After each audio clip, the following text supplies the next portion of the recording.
committee was given a directive, and that directive outlined what they were going to do, and the recommendation has to go to the board.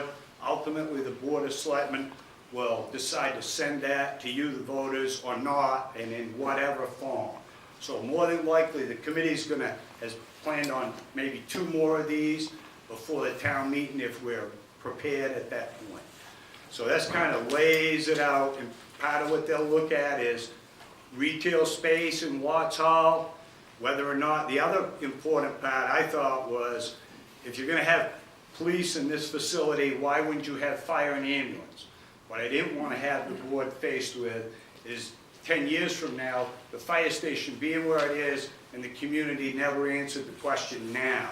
Even if you don't do it now, the decision potentially that you'll bring forward is to say, yes, if we don't do phase 1 and phase 2, phase 2 is our long-range plan and our goal as a community.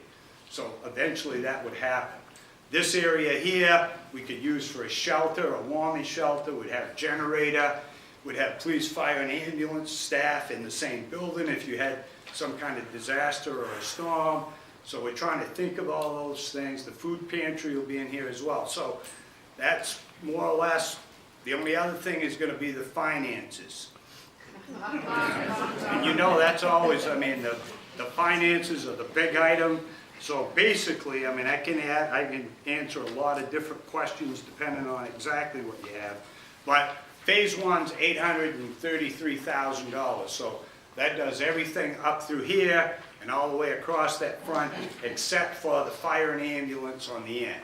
So it includes police and everyone else. It's $1,145,000 estimate to complete the fire and ambulance area where their administration and their quarters would be, and build the 70 by 100 annex bays for all the fire apparatus, and more than likely the police cruisers, or at least 2 of them. And then obviously the site work that it would entail. So that's how we get to those numbers. It's about, depending on what you use, you can use a 20-year, a 30-year. I mean, I ran some numbers. It's about $150,000 annual payment, or $120,000, whether it's 3% or 4%, but it depends on if there's remuneration up front. So for instance, if you sell some retail spaces as condo, if you just took 5, sold them for 80, you get 400,000. So there's a defray, and you have other offsets and costs. So that's the mental process that I've been through. And then what you do with the fire station. If you sell it, that's one thing. If you make a parking lot, that's another thing. And so, and with that, I'll turn it over, unless Zal, the chairman, has anything to say, to John Hanson. So he's going to lead you through all the details.